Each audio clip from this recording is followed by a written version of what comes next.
inspired by thirst, I'm inspired by worth. I desire your worst, so you can just hide while I work. I ain't tired, you first. I'll write a second, third verse about the lies you go disperse. You never did shit, I know it hurts, but something deep inside won't let me quit. I swear that I'm inspired by all this shit. Tell me that I can't and I won't. That's what guides me the most. Your lies, I'll do what I want.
I feel nauseous, believe me.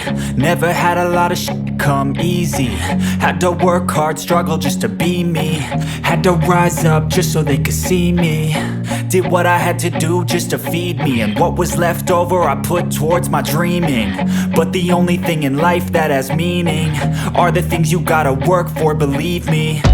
Take into your hands a plan, your own hands can land your own brand. And damn, I feel like no one takes accountability. They want the credibility, convincingly unwilling to put in the hours it takes to get some power. Don't be f***ing sour, take a cold shower. Scream until you're louder, work until you're prouder. And f*** all the doubters, they're just your downers. I swear to God they all let me down. I always fought just to wear the crown. I'm off at these fucking clowns who were all taught they deserve an ounce. It's only worth it if you work for it. It's only worth it if you work for it. I won't stop till they hear me now. I won't stop till I wear the crown.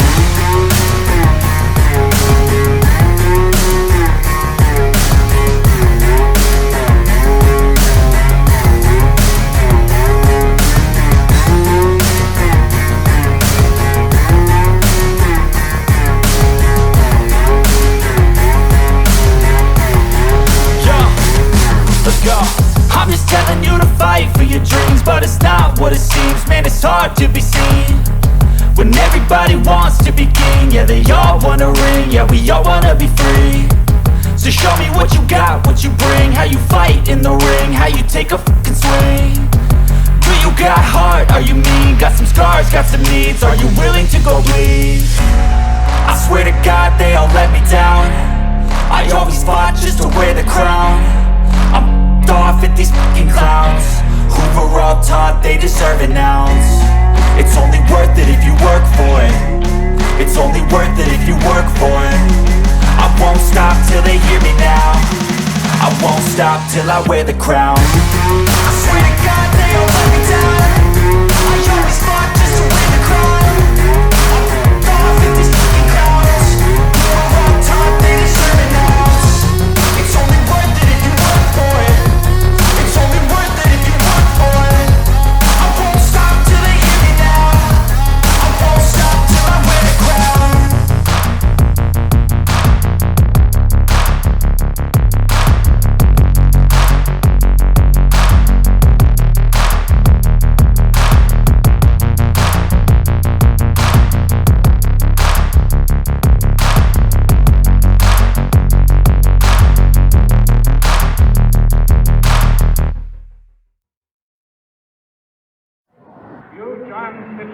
Kennedy, do solemnly swear I, John Fitzgerald Kennedy, do solemnly swear that you will faithfully execute the office of President of the United States that I will faithfully execute the office of President of the United States and will, to the best of your ability, and will, to the best of my ability, preserve, protect, and defend the Constitution of the United States. preserve, protect, and defend the Constitution of the United States. So help you God. So help me God.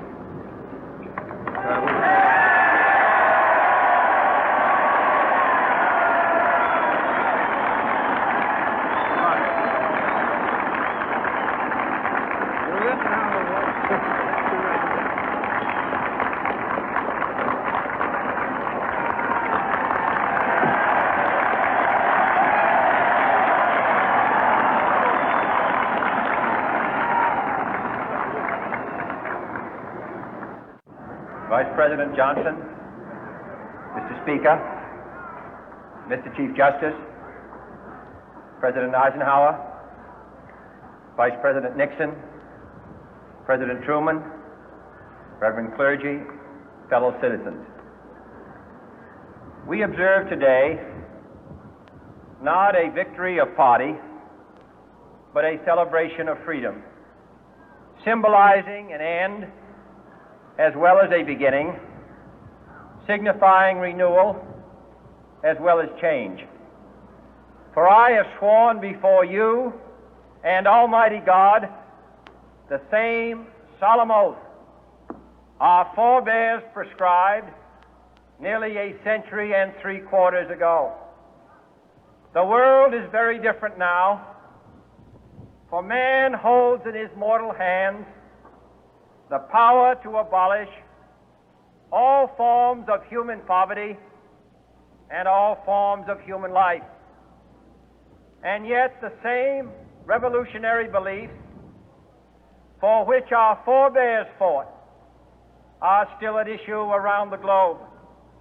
The belief that the rights of man come not from the generosity of the state, but from the hand of God.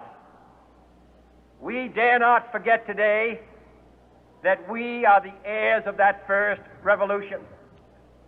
Let the word go forth from this time and place to friend and foe alike that the torch has been passed to a new generation of Americans born in this century, tempered by war, disciplined by a hard and bitter peace, proud of our ancient heritage, and unwilling to witness or permit the slow undoing of those human rights to which this nation has always been committed and to which we are committed today at home and around the world.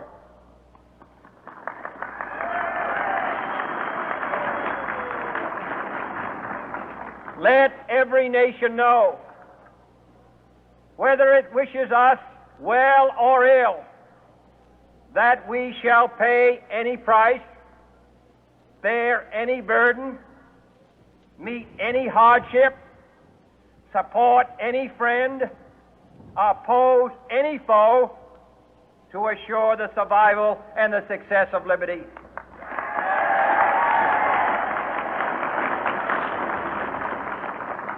This much we pledge and more.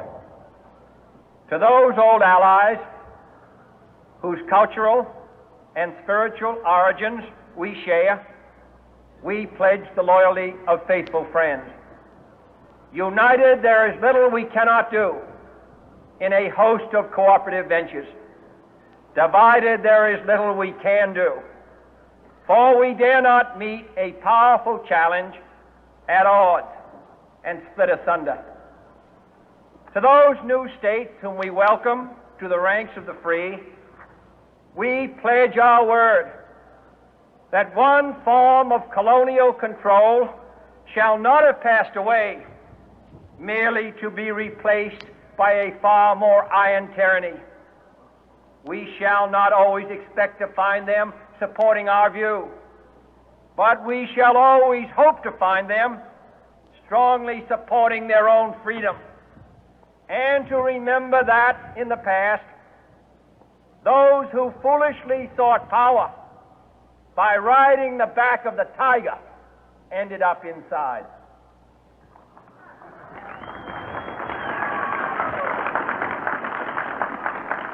To those people in the huts and villages of half the globe struggling to break the bonds of mass misery, we pledge our best efforts to help them help themselves for whatever period is required, not because the communists may be doing it, not because we seek their votes, but because it is right. If a free society cannot help the many who are poor, it cannot save the few who are rich.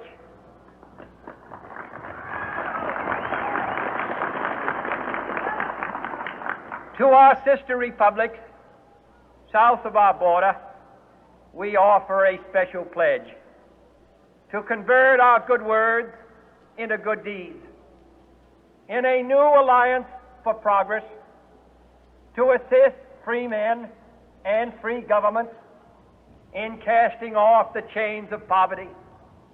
But this peaceful revolution of hope cannot become the prey of hostile powers. Let all our neighbors know that we shall join with them to oppose aggression or subversion anywhere in the Americas. And let every other power know that this hemisphere intends to remain the master of its own house.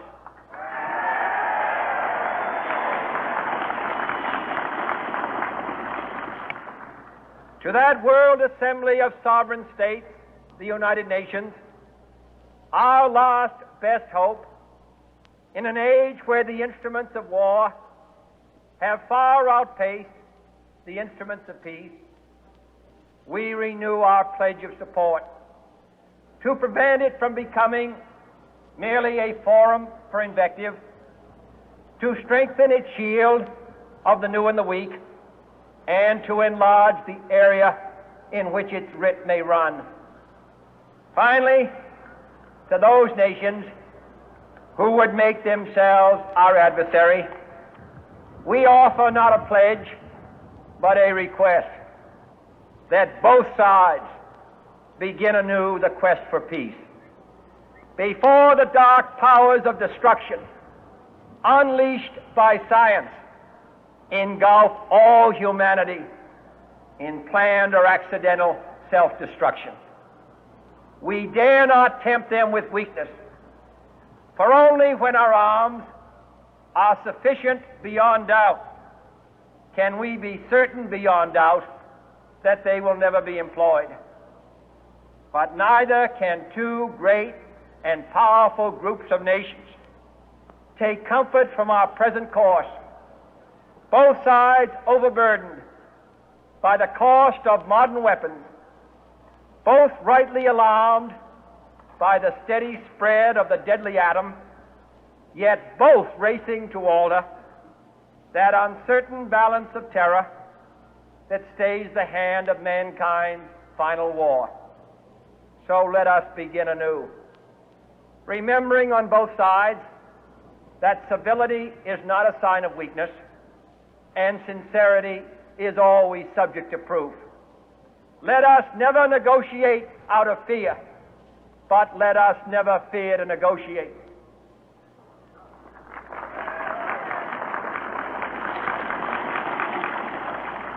Let both sides explore what problems unite us, instead of belaboring those problems which divide us. Let both sides, for the first time, formulate serious and precise proposals for the inspection and control of arms, and bring the absolute power to destroy other nations under the absolute control of all nations.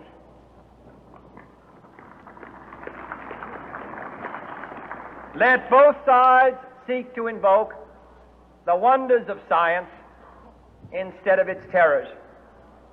Together, let us explore the stars, conquer the deserts, eradicate disease, tap the ocean depths, and encourage the arts and commerce. Let both sides unite to heed in all corners of the earth the command of Isaiah to undo the heavy burden and let the oppressed go free. And if a beachhead of cooperation may push back the jungle of suspicion, let both sides join in creating a new endeavor, not a new balance of power, but a new world of law, where the strong are just and the weak secure and the peace preserved. All this will not be finished in the first 100 days, nor will it be finished in the first 1,000 days, nor in the life of this administration, nor even perhaps in our lifetime on this planet. But let us begin.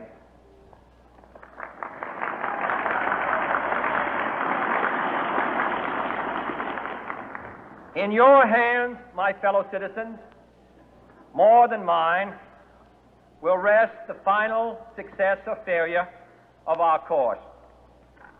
Since this country was founded, each generation of Americans has been summoned to give testimony to its national loyalty.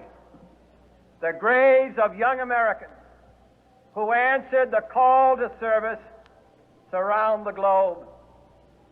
Now the trumpet summons us again, not as a call to bear arms, though arms we need, not as a call to battle, though in battle we are, but a call to bear the burden of a long twilight struggle, year in and year out, rejoicing in hope, patient in tribulation, a struggle against the common enemies of man, tyranny, poverty, disease, and war itself. Can we forge against these enemies a grand and global alliance,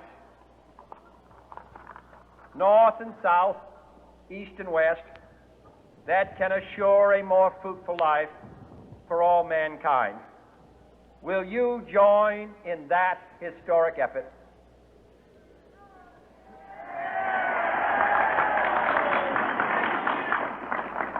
In the long history of the world, only a few generations have been granted the role of defending freedom in its hour of maximum danger. I do not shrink from this responsibility. I welcome it.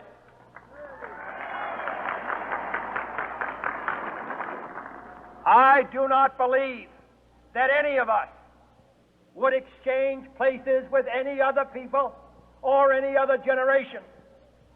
The energy, the faith, the devotion which we bring to this endeavor will light our country and all who serve it. And the glow from that fire can truly light the world.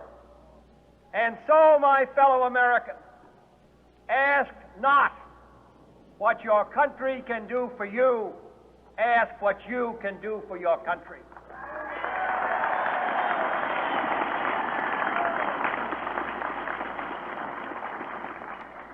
My fellow citizens of the world, ask not what America will do for you, but what together we can do for the freedom of man.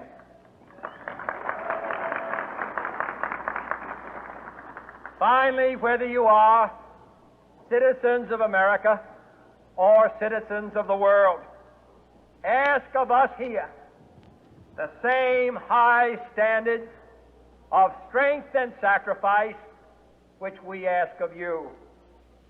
With a good conscience, our only sure reward, with history the final judge of our deeds, let us go forth to lead the land we love, asking His blessing and His help, but knowing that here on earth, God's work must truly be our own.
Thank